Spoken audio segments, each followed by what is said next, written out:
Hi, I'm Beth from Aunt Bee's Attic, and I'd like to welcome you to our bathroom wall project. If you saw the last video, you know this all started as a blank wall in the bathroom at our new shop. Piece by piece, I've been adding layers, and it's really starting to come together. If you haven't seen part 1 yet, make sure and watch that after this so you can see how it all began. On this wall to the left, I knew I wanted an exposed brick look and to feature the IOD botanist transfer as a centerpiece. After taping it up to get a feel for placement, I got out the smeared brick decoupage paper from Roycycled. I started by taping it up and tearing away some of the bottom edges to give it an uneven look across there, how it does when plaster falls off of the brick. When I stepped back, I was honestly amazed at how realistic it looked, even though the brick pattern is smaller. I also tore around the bricks on the left piece to make the pieces join correctly when they overlapped. I applied the paper using Paint Couture Top Coat as my medium. When I pieced the sections together, I loved how the seam looked. The gray tones with the overlap created a soft, aged water stain effect you might see in an old building. To add to the look of plaster having come off the brick wall, I added salt wash to thicken the paint and basically did a rough plaster and then went over the edges of the papered areas so it dimensionally was correct. After that dried, it was time for the transfer.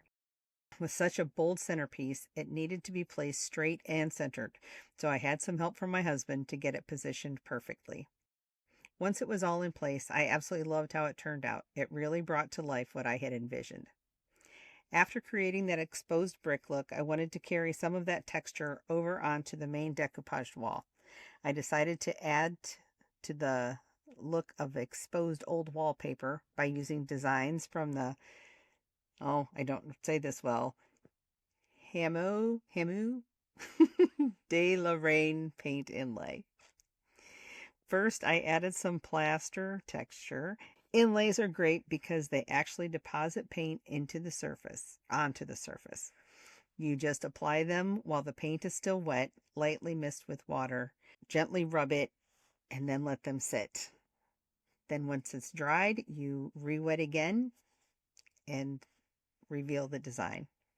While that was drying, I touched up the paint areas around them and blended the background some more. Then I moved back to the main wall. Wherever papers overlapped or met, I used IOD transfers to help pull everything together. I layered in florals, bird cages, and small details. Before committing to a design, it helps to see the look if you actually remove the white backing paper and hold it up. Just don't touch the surface or it may start to stick, and then you're basically committed to that placement. And you also don't want to get any dust on the back, so if you're not going to use that piece, make sure you get that white backing back on. There really isn't a wrong way to do this project.